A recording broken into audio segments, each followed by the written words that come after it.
Neću previše zoomat, znaš, da uhvatim malo ono. Okay.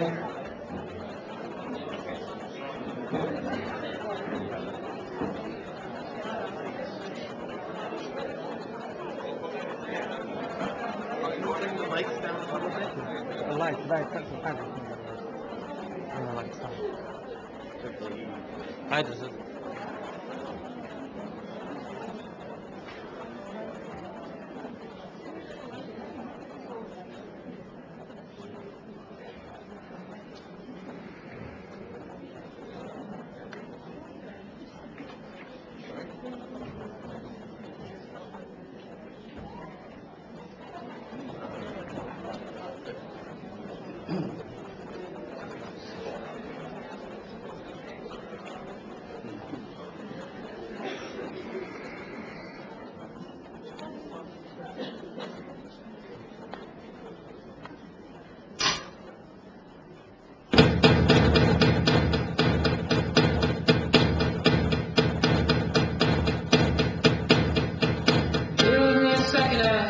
I need to get my story straight. My friends are in the bathroom getting higher than the Empire State. My wife, she's waiting for me just across the bar. My seat's been taken by some sunglasses, asking my cigar, and I know I gave it to you months ago. I know you're trying to forget, but between the drinks and subtle things, the holes in my apologies, you know, I'm trying hard to take it back.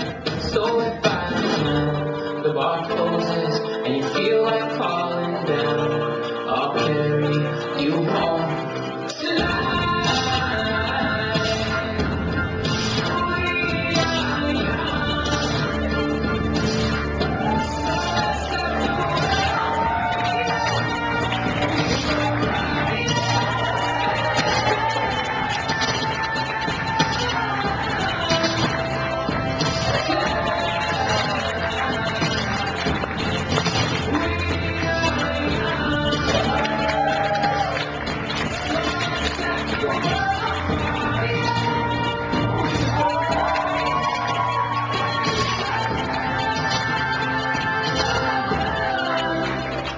Now I know that I'm not all that you got. Okay, welcome. Welcome everybody to the second Hoope Pecha Kucha evening. My name is Lindsay Clanfield and I'm going to be your host for this evening. We have a lineup of 6 speakers doing Pecha Kucha, or perhaps a better pronunciation is a Pechachka. Now, I understand this is the second one, that you had one last year. Who was at the Pechachka last year? Good, not everybody. I'm going to quickly explain what it is, although you saw there in the introduction slides. Pechachka was originated by 2 architects living in Tokyo, Mark Dytham and Astrid Klein. And they were tired of what is now known as death by PowerPoint. They would go to conferences where designers and architects would present their work and show slide after slide after slide, full of lots of words. It would be endless and people would get very tired and bored. So they decided to try a new format. The format is that the speaker is allowed 20 slides on PowerPoint, and that each slide will be set on an automatic timer to move to the next slide after 20 seconds. The speaker cannot control the slides. They can't touch the computer or anything. They only focus on speaking. And we're going to see this in action through our speakers this evening. It means that the total presentation time is 6 minutes and 40 seconds. Okay? So are you ready to experience a Pechachka? Yes, you are. Okay. What I'd like to do as the host is I will introduce, I'll just say the name of the person who's coming up, and then I will set their, get their PowerPoint ready. I will hit go, and then they go, and they cannot stop. You are allowed to laugh. You are allowed to cheer. You're allowed to say what. You can do whatever you want while you're watching. Pechachka is an international phenomenon now that has grown in the world of design and architecture. It happens in cities all over the world. And Pechachka ELT I started in 2008 at an ISFL conference, and since then, I'm very happy to say that it's been taken up by conferences all over the world, ELT conferences, finishing a conference day with a series of short presentations. Okay, so let's not waste any more time. Let's get started. Our first speaker is known to many of you. You may have seen his workshop this morning, Ken Wilson. Ken. We're going to get his presentation up on the screen here. Yes. Can you hear me here? Yeah. Just a moment. Whoa.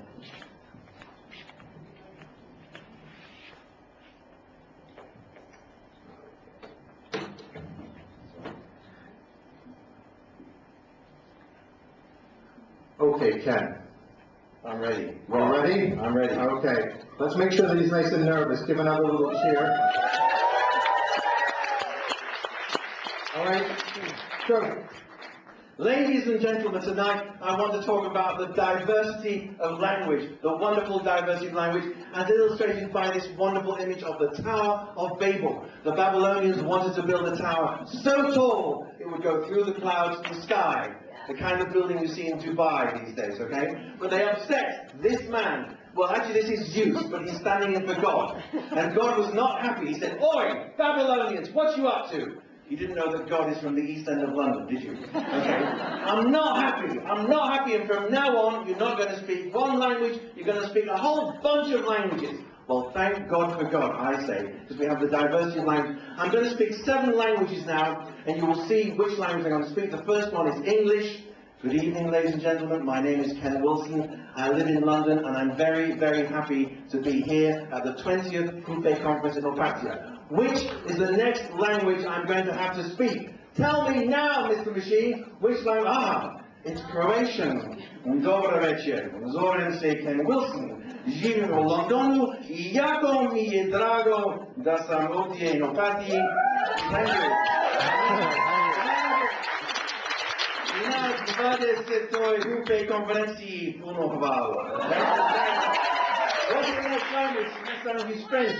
Bonsoir, mesdames et messieurs. Je m'appelle Ken Wilson. J'habite à Londres. Et je suis ravi. Ravi is a very good word to know in French. It means very excited. Je suis ravi d'être ici à Opatia pour la conférence du Pays Croatie numéro 21. Merci beaucoup. What's the next language? The next language is Spanish. Buenas noches, mesdames, señoras y señores. Me llamo Ken Wilson y vivo en Londres y estoy muy feliz de estar aquí en Opatia para la conferencia número 20 de UP Croacia. Muchas gracias.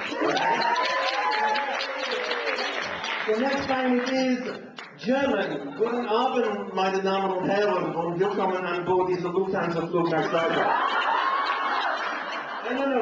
Ich heiße Ken Wilson, ich wohne in London und ich freue mich sehr, hier in Opatia an der UP-Konferenz Nummer 20 teilzunehmen. Vielen Dank. Oh no, Italian, salve e buonasera. Mi chiamo Ken Wilson, abito a Londra e sono molto contento di essere qui in Opatia per l'evento UP Croatia numero 20. Mille grazie, grazie mille. Berlusconi, go away. I don't want to go. Berlusconi, go away. What's the next language? It's Portuguese. I can only speak Portuguese with a Brazilian accent. Olá, boa noite. Meu nome é Ken Wilson, eu moro em Londres. Estou muito feliz de estar aqui no Pátia para a conferência UP número 20. Obrigado. And the last language is the last language. Oh my God, Japanese. Konnichiwa, konbanwa. Watashi wa Ken Wilson desu. Rondon karakamashita. Really, in Japanese, London is Rondon. Okay? Rondon karakamashita. Ni señor de Opatia, vayon de ita dase arigato. Arigato gozaimasu. I love languages. Literally, all these people here, all of you love languages. The British and the Americans don't understand how to speak language. You see signs like this. I want you to speak English or get out. And look at this one. You have reached the US immigration hotline. Press 1 if you speak English. Press 2 to disconnect until you learn how. Outrageous and outrage. Who is responsible? This man. Winston Churchill. He once said, you don't need, and I can't do a Winston Churchill. He said, you don't need to speak a foreign language. Just speak English loud and slowly and people will understand. But he could speak French. He was interviewed on French radio and they said to him, did you always know you were going to be a famous person? He said, well, when I look at my past, what he wanted to say, when I look at my past, I see, he said, quand je regarde mon derrière, je vois que c'est divisé en deux parties, which means when I look at my arse, I see that it's divided in two parts. Right? So that wasn't quite what he wanted to say. But the problem is now, all around the world, there are signs in English, the local language and English. Do we say thank you? No. We laugh if there's a mistake. We just laugh at the mistakes, which is a bit unfair because people have worked so hard. When we see signs like this one coming up now. Welcome tourists, we speak English. What's the problem? Piotr was right earlier on. It's much easier if we make the language simpler. And people have tried very hard. If we spelled English like that, it would be great. There's no problem. You know, the best signs of all in English are outside toilets. I want to show you some signs outside toilets. Fee-man. Who goes to a fee-man toilet? No restroom. I'm not sure that's a safe place to go. And look at this one here. Anybody can go, including a man whose head is a cannabis leaf, okay? And we're in Kingdom. I think I'd like to go there. And this one is in Moscow. You can only go to the toilet if you have a skipping rope. Okay? Now, look, don't laugh. This is a very good sign in Japan. Really, you have very, very bad minds. It's clear what's going on behind the blue curtain, and we just don't go there, okay? But then, this is my favorite, outside a temple. Those who are not allowed to enter, look at number 5, devotees getting impure due to death. You can't go in this temple if you're dead. And number 6, mad, ladies and gentlemen. You can't go if you're mad, so you have to go into the temple and say, I'm not mad! Like that, very loudly. And look at these signs in England. Caution, pedestrians slippery when wet. Well, of course they are. And look at, please do not throw stones at this sign. Who put a sign like that up? And some signs that not everybody understands the joke. Warning, children left unattended will be sold to the circus. So, I want to say thank you for language in all these languages. That's Arabic, shukran. So say them with me. Shukran and merci and danke, obrigado, gracias. That's Mandarin Chinese, sheshe. Okay, efaristo, grazie, and halal.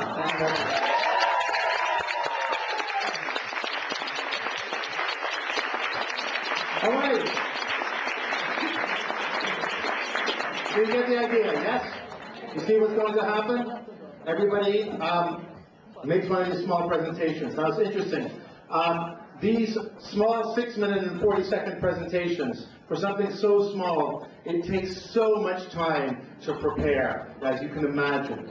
Winston Churchill again, said once, if you asked me to address Parliament for 3 hours, I can do that with 15 minutes preparation ahead of time. But if you ask me to speak on the radio for 2 minutes, I need a couple of weeks or a month to prepare what I'm going to say. And it's a bit like what's happened to our 4 speakers here who've been spending the past weeks preparing these little talks. So it's very good that you're being a very lively audience and cheering them on. And we've got our next person now. We've got our next person whose slides I'm going to get ready. Will everyone please welcome this one.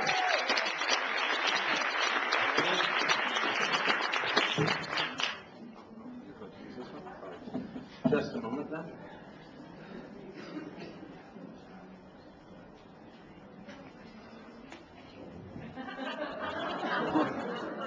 Ready? Yes. Okay, good evening. For those who don't know me yet, I'm Dubravka Despot, and I consider myself a typical Croatian English teacher, believe it or not. And this is the story about my professional development. It's a true story about a lifelong learning experience of mine. Because, as you know, we as teachers, we have to learn all the time. So this is how it all started. As every nice story like this, it started with my diploma, my college degree. So, as every young person, I was, you know, like fresh, full of energy, full of enthusiasm, full of optimism, and ready to look for my first job.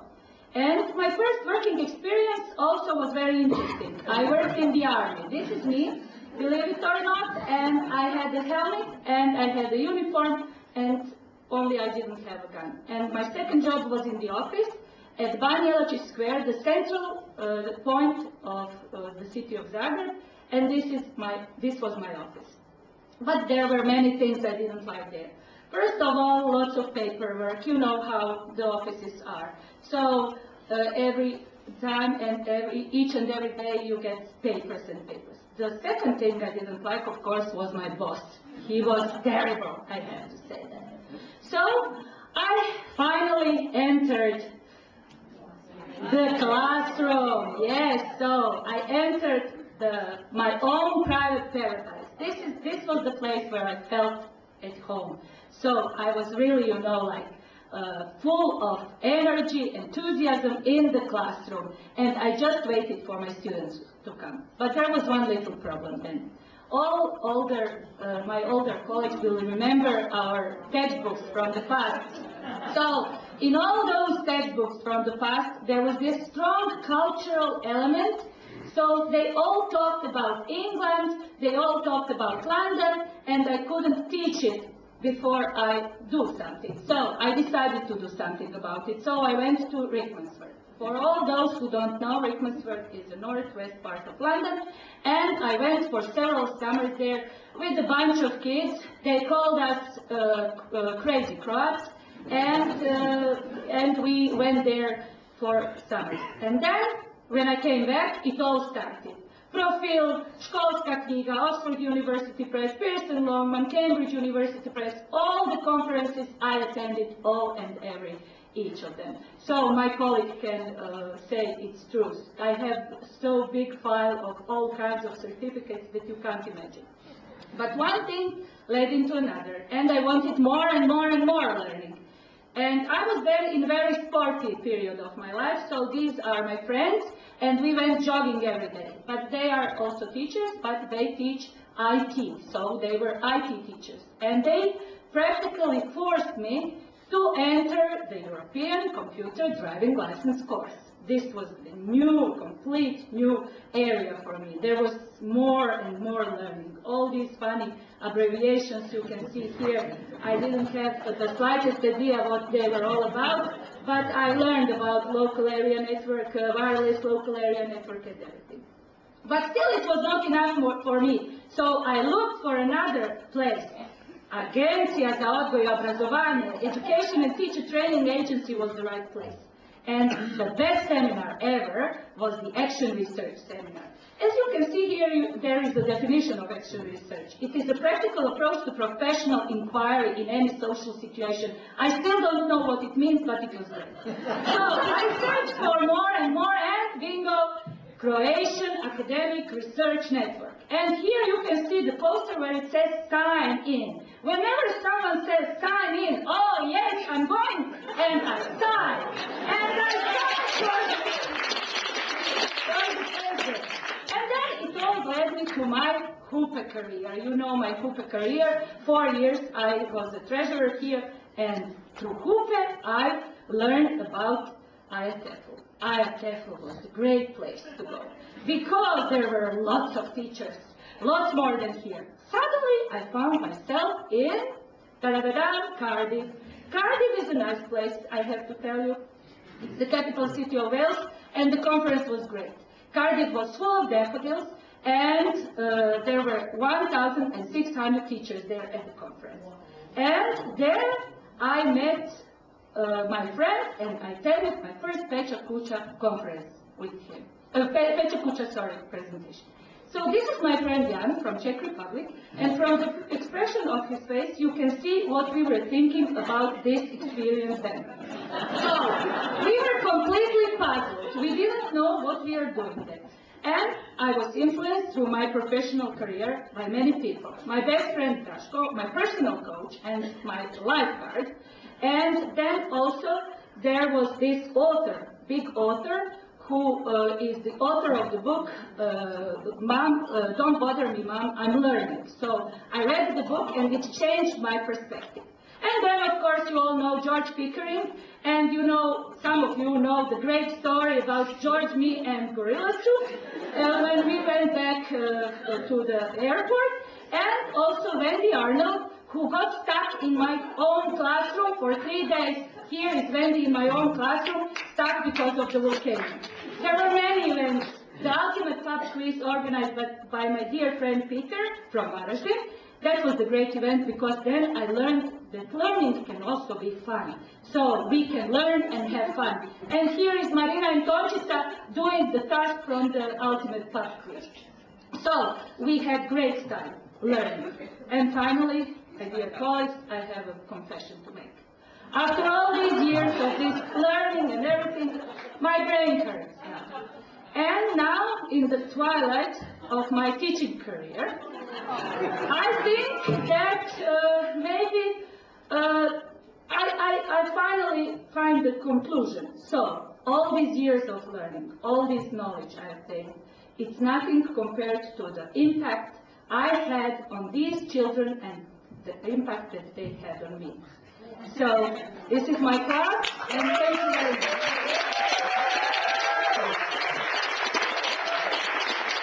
This is my first Pecha Kucha. Well done! Well done!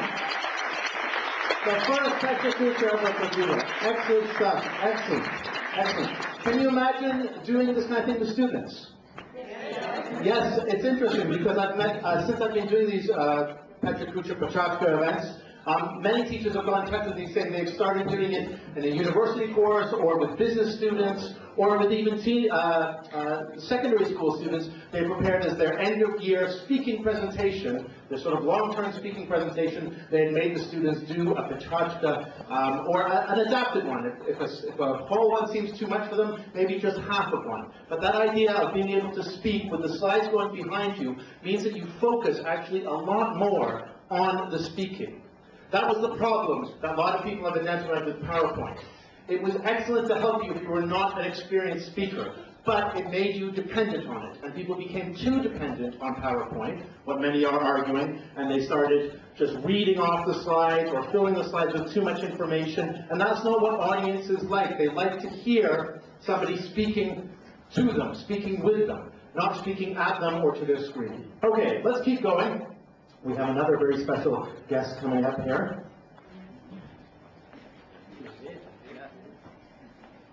Our next speaker actually hosted the first ever Kupe Pachachka, so those of you, all of you know him. It's his seventh Kupe conference. He's been well known in the region. Let me just, without any further ado, let me present Mark Andrews. Ready, Mark? Ready? Yeah. So I've spent the last few months of my life down in Devon, and I realised that when you take students there, you need to open their eyes, and you need to open their eyes to lots and lots of signs that they see. I bought these little I Spy books that I used to have when I was about 6 years old, and you've got points for seeing different things. And in Devon, these are the students that I've been working with for the last 6 months. Students who are with their iPods in their ears, who don't see anything out of the coach window at all in the whole 2 hours that we're on the coach going to places. And I've been trying to open their eyes, to wake them up to the things they see around them. Particularly when they first arrive. When they first arrive in Britain, and they might go to Stonehenge, and they might see a sign like Stonehenge rocks. And then we look at rocks, both as a verb and a noun, and get them to look at signs, not just the famous rocks of Stonehenge, but the other things like no smoking. We go to Clovelly, which is a little fishing village, and there's a little sign there: men and fish are alike. They both get into trouble when they open their mouths. And you can go there and buy lots and lots of seafood, as well as you're enjoying the fishy slime. There's also a great sign when you go into Tintagel on the coach. It's slow down for fox's sake. And there you have a great opportunity to teach people Irish accents, Dublin accents, and also signs like please do not bang on the window. We have lots and lots of cats who spend their times in bookshops and other shops. We also go over the border into Cornwall, or if you like, Cairna, which is the Celtic word for Cornwall. And on our courses, we look at the differences between Devon and Cornwall. And many people say Cornwall is actually not England. And in Tintagel, there's a shop that sells these clock signs. And I get around to that directly, my handsome-ish, at 12-ish, or 1-ish, or 2-ish, or 3-ish, or 4-ish, or 5-ish, or 6-ish. And you'll see lots and lots of signs, open 9 a.m. to 6-ish. Those of you who've been to Britain will know that we are great fans of clearing up dog, muck, dirt, shit, or whatever word you like. There's no such thing as the dog-proof fairy. Bag that poo, any rubbish bin will do. And in Hungary, we've been teaching the dogs how to actually go to the toilet. Now, I arrived here on Tuesday, and I've been looking around for signs in English that you have here, in Zagreb and Opatija. I like this one in Zagreb, be thankful I'm not your kid. And in the top right-hand corner, a nice sign, you might work with your students, never hide. And I've always wondered what Victoria's Secret is. On Tuesday, I went to guess which one of these 3 places I went to in Zagreb. If you came to my workshop this afternoon, you will have seen that I went to Muzungu, which is the first fair trade coffee and craft shop. And they're doing some great work. When our teachers arrive in England, we stop off at a service station and immediately get people to look at signs like this: the Waitrose Way, championing British produce, treading lightly on the environment, responsible sourcing, treating people fairly, building long-term relationships with our farmers and suppliers, helping people live healthily. And it's only just a supermarket sign. This is there in the fair trade shop in Zagreb. When you choose, what's the first thing? Coffee and fair trade. You know, farmers like me from Mali can support my family, strengthen my community, and protect our planet. Very good. Now, this might be a new word for you. This is a word that I learnt last year in connection with the wind farms, which have been introduced into Devon. N-I-M-B-Y. Not in my backyard. And these are people who don't want them built there. We go to Ilfracombe, where there's a sign: Wales is a land not always there at day's horizon. Ghosting behind mist, it exists more in the mind. England is a rumour in land. And this is a sign that I saw last night in Ika. Ugačama I popušuljama lista. Muškarac je potpuno uveden kako za poslovne prike, tako i za večernji izlazak i sportske aktivnosti sa kolegama. Kolekcija je dostupna u beloj i crvenoj boji.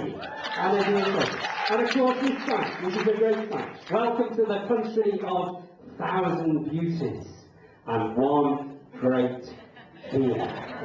I don't know any other beer that's named after a month in the year. And I think that's absolutely fantastic if you know any other. And this is the first sign I saw in Koprivnica when I got off the train to get on the bus, a party that I missed because it was actually last weekend and not this weekend. It might appear as textbooks of jobs and opportunities and employment that you might find. Very, very interesting. If any of you come to Seoul, if you didn't win it tonight, I'll be there all summer. It'd be great to see you there. This is in a host family. Everyone that visits my home brings me joy. Most when they arrive, some when they leave. This is the places we go to. See you, Devon. Here's Ken. This is Luke Reddings in the middle. I'll be doing a course with Luke in August on not teaching unplugged, but Devon unplugged, where we're going to go around a magical mystery tour. So it'll be wonderful to see you there if you come, either in July or in August. And of course, I love being here. This was me 2 days ago in Medveya. And there's me together with my beloved Plavats and my lavender, because I just love the lavender of Lobra. Hvala.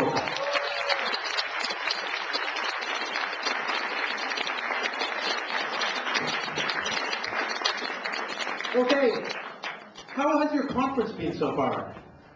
Good? Are you enjoying it? Are you enjoying the evening so far tonight? Are you ready for more? Yes, okay, let's keep going. Then our next one is our next lady. Would everyone please welcome, I'll give you the microphone second, Sonia Nova.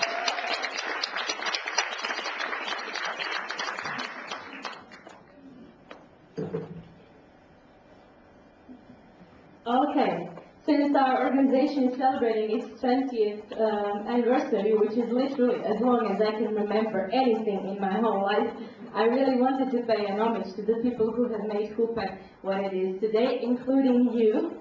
So welcome also to the first comers. This is a good experience for you to learn something about it, and for the rest of us to remember all the years. Jasna Jemeršić, our Hupe mama, opened her treasure chest and lent me this photo, which shows the first ever Hupe conference in Zagreb back in 1992. Believe it or not, some of you might know the people. And these are the photos from the second Zagreb conference, with, believe it or not, again, more than 300 delegates after the first year. In the bottom picture, there's Angie Malderes, Jasna Jemeršić, David Newby, and Gwen Jones. And already at our second conference, there were a lot of student helpers who might be our colleagues today. These couple of pictures show the legendary Brela conference in 1995. Now, this is a conference I've been hearing wild stories about. For the last 5 years, I've been attending Hupe conferences. But this bunch really does seem tame, don't they? But who knows? Now, you might have noticed that there are no workshops. I haven't been able to find many of the workshops photos, but we can call this networking, which is also a part of professional development, right? This was the first Opatia conference back in 1996. You can see the registration desk, and in the corner I found one photo of a workshop. So enjoy it, you won't see any more. Okay, the next conference came back to Opatia in 1998. This is an announcement from the ELT Oxford Journal, and this is a good point to mention that Hupe has issued more than 35 newsletters, so it's been issued twice a year. The next conference in 1999, does anybody remember where it was? Very good, very good. It was in Pula. How many of you were there? Can I see a show? Wow! Wow, that's great, that's great. And where was the next conference? Where was this? Opatia. I have to also mention that Hupe has maintained the number of active members at about 400 to 450. Thanks to also our 8 branches throughout Croatia, thanks to our branch presidents who have always been such a support. Okay, where was this? Very good. Obviously, the leitmotif of this conference was beer. It was beer. This was at the University of Zadar in the year 2001. Do you know these people? There's Evelina. Now, these two people you have to know. Jasna and Vesna, of course, are two Hupe mamas. In 2002, Vesna Virubal was the president, and Jasna was always there. I'm very sorry she wasn't able to be with us today. Our next conference was in, curiously enough, I wasn't able to find many photos of the 2003 and 2004 conferences. So I suppose that after the first Pula conference, all the delegates agreed that there won't leave any evidence. So what happens in Pula stays in Pula. Now, I don't have time to squeeze in so many names of so many people responsible for Hooper, but I would like to read this comment we got on one of the feedback forums from, I think it was in 2010. I have never seen so many smiling faces in one place. So this is really, really rewarding. Where was this? Dubrovnik 2005. And there's our Milan life of the party. Legendary dancer. Everybody knows him, I suppose. Okay, first of all, this was in... Very good, Šibenik. Can anybody guess, or can anybody remember what they're doing? They're square dancing, yes. Emily is there. Who's the caller? Does anybody remember? Al Stevens, the famous square dance caller. This was in year 2007 in Šibenik again. Now this is where my friend Tanja Mijokovic was president, and it is from then that I started hearing a lot about Kupa because I worked with her. And this was my first Kupa conference ever. I'm doing the salsa dancing, believe it or not. Yes, it was great. It was in 2008 in Šibenik. And there's another workshop. Oh, how did I miss that? The next conference was after Šibenik. Oh, God, yeah. How many of you were there? Can I see a show of hands again? Okay. What do you remember about the conference? Karaoke, okay. Some of the guests keep coming back. Sir David Crystal, Ken Wilson, Mark Andrews, Piotr came back. Oha, we must be doing something right. What about the 2010 conference? The organizing committee, I bet, remembers only one thing, the volcano ashes. But the rest of you probably remember what? The opening band and the pub quiz. Okay, and last year, well, what to say about last year's conference? I let the picture speak 1,000 words and say only this: may we meet again in another 20 years with such passion and such support for each other. Thank you.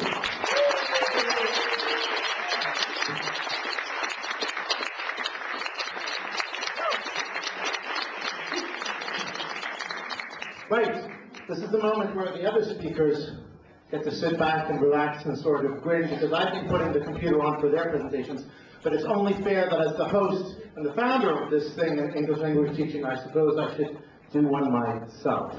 So,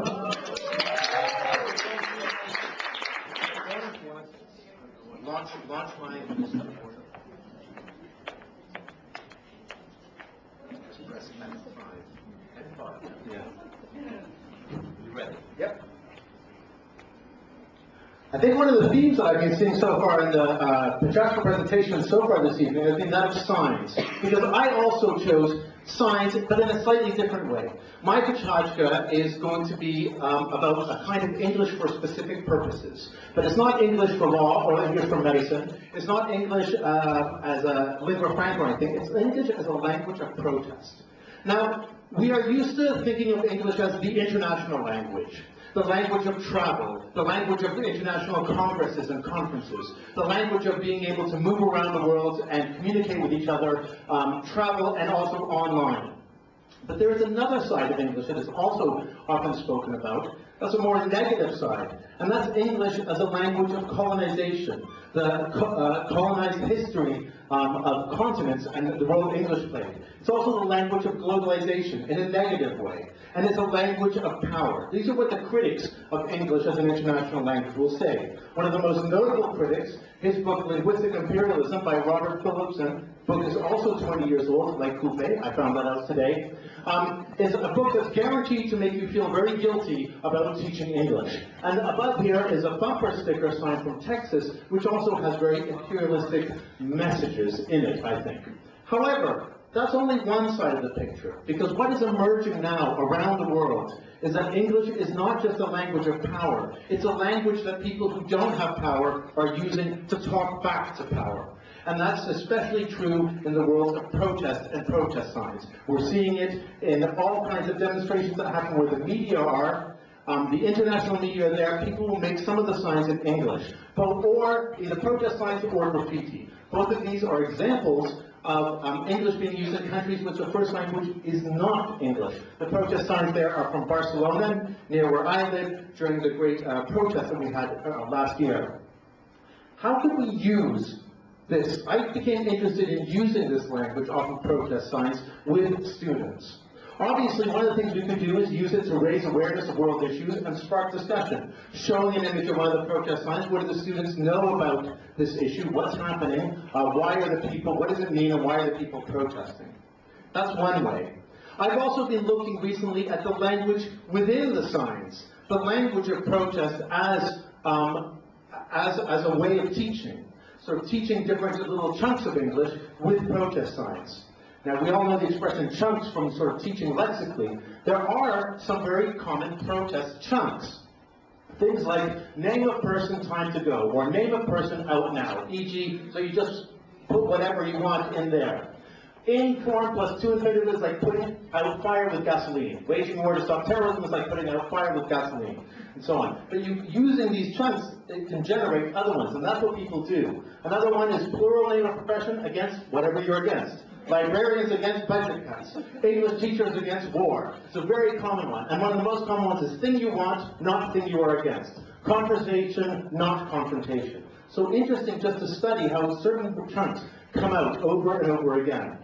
There's another thing that's interesting about protest signs, and that there's often a complex but memorable syntax. That they're the ones that get a lot of attention are the ones that are nicely written. My students found this one that they liked. When the power of love overcomes the love of power, the world will know peace. And I thought that was a lovely message. Quite a complex syntax for them to understand, but they all liked it. Here's another one which isn't quite as elegant, but is also complex syntax and can be used. I used this when we were doing a class on conditionals. If only the war on poverty was a real war, then we would actually be putting money into it.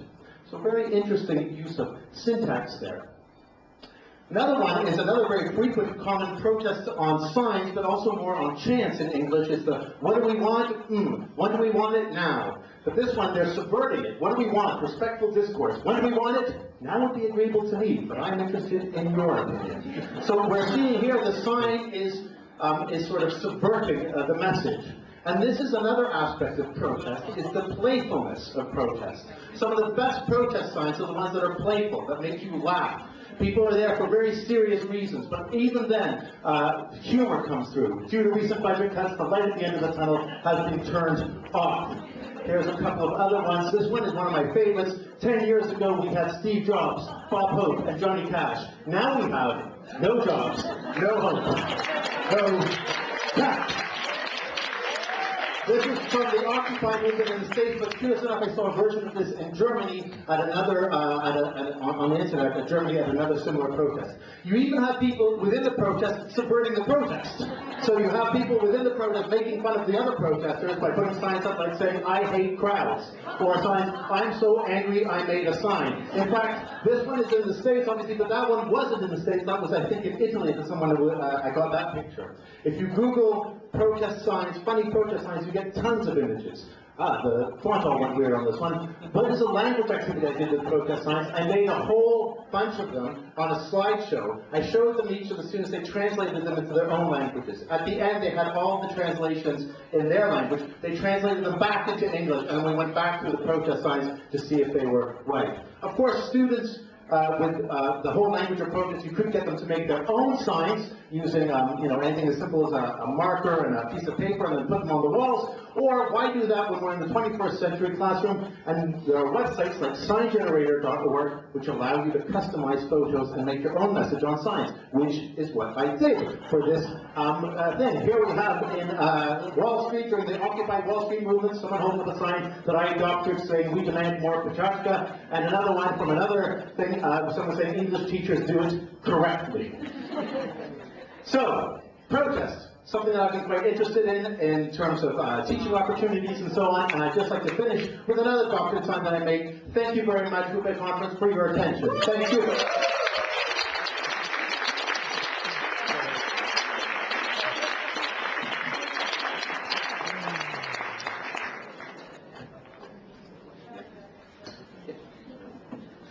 Okay, we're at our last one of the evening.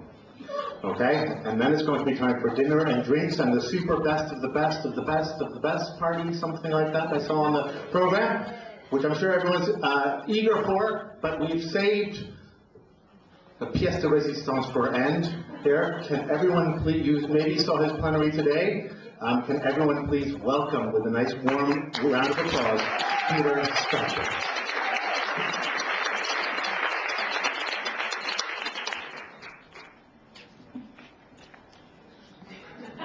You already have an idea of what's going to happen now. Ready? All right, I'm going to be slow, because I don't have much text. I would start with a joke normally, but I probably have no time for it. What I'm going to do is I'm going to talk about something that we usually talk about on a rather regular basis, which is moaning. I'm going to be moaning for the next 6 minutes. A job from hell. As you can see, this little gentleman teaching a group of children, being prepared very nicely for the lesson, having a poster, teaching them pass of the house. Look at the children, being completely bored, not really appreciating his effort. Look at the clock on the wall. It's just 8:05. Teenagers are the worst to teach, aren't they? They will not appreciate anything you've prepared for them. This is actually my group after I've done a striptease. And the reaction does not really differ, no matter what you do with them. Adults will be like a mixture of children and adults, because the mode of behaviour is very much the same, isn't it? The difference is that they just can't get it. Whatever you teach them, it just doesn't work. Period. Now waiting impatiently for the next slide. And it doesn't really matter how big or how small your group is. This is a picture from an English lesson. It's called Crazy English. It's based in China, and the teacher here is teaching a group of hundreds and hundreds of students. And he's basically dictating things to them, or he's getting them to repeat things after him. If you teach a small class of 5 or 6, it doesn't matter. You give them nice tests, that's what they do to it. Read and complete. Mike is a slow runner, he runs very lean. Tom is a complete dancer, that's actually good, isn't it? Other subjects are no different when you come to think of it. Find X, here it is. Or a simple equation that you will see in the next slide. Also taken from the maths lesson, which I hope it will, expand. A plus B to the nth power. And it has been nicely expanded, but the problem is that it has been expanded only physically.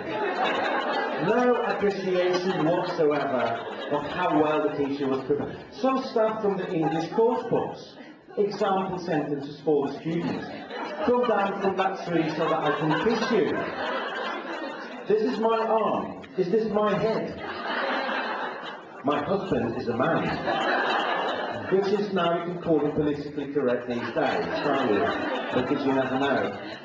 We give them great topics to talk about, to discuss in the classroom. I call it the what people never talk about topics. Your typical day. Talking about superstitions. My friend says he doesn't believe in superstition because it brings bad luck. Environmental protection, healthy food and eating habits, what it will look like, etc., etc. Something from modern course books.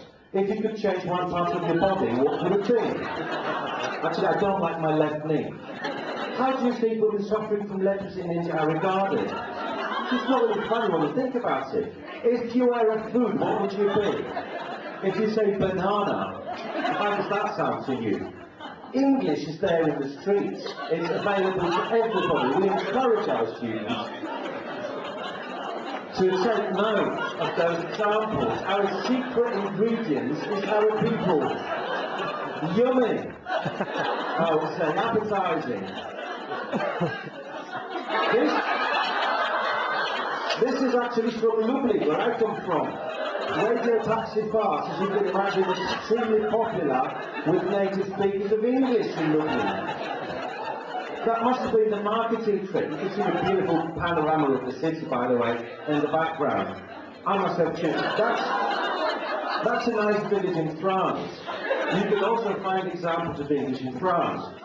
Where were you born? I was born in the Condom. Sounds like breaking news, doesn't it?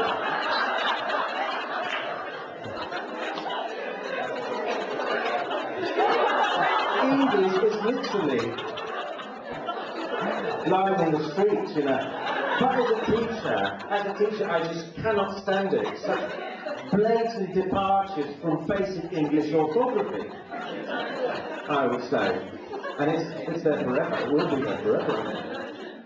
You ready to rock and roll?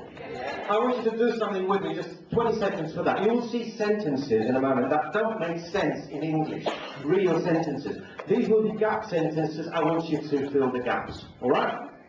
So we're waiting. And now, if vegetarians eat vegetables, do humanitarians eat? Do infants enjoy infancy as much as adults enjoy? If the person who plays the piano is called a pianist, is the person who drives a racing car called a? If people from Poland are Poles, are people from Holland? The language doesn't make sense, the language that we teach. Do you know what that is? It's the first computer used for call. And call stands for Computer Assisted Language Learning. We give lots of nice software to the students so they can use it. What they do is they use Google Translate. I typed that in yesterday. I can't get no satisfaction. Nicely translated into Croatian. Ja ne mogu dobiti nikakvu nakładu. Which I've been told by reliable sources means I can't get no compensation. Which makes a big difference. I could be talking about, but as you know, we've got dinner looming over our heads, and also there's a disco, which sounds extremely attractive, so I wanted to use this pink cloak to finish off with my Pecha Kucha. A little thank you there, we can't see, so thank you very much. And over to Lindsay. Okay, we're just about ready. Hold on a minute.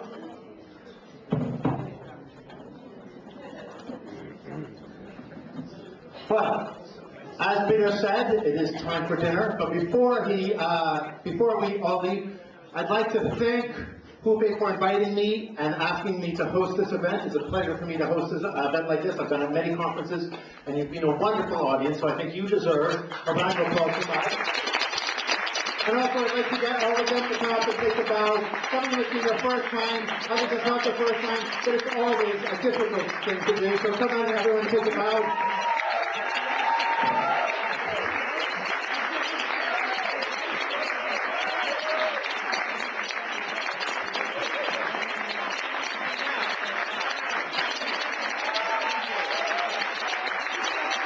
Enjoy the evening.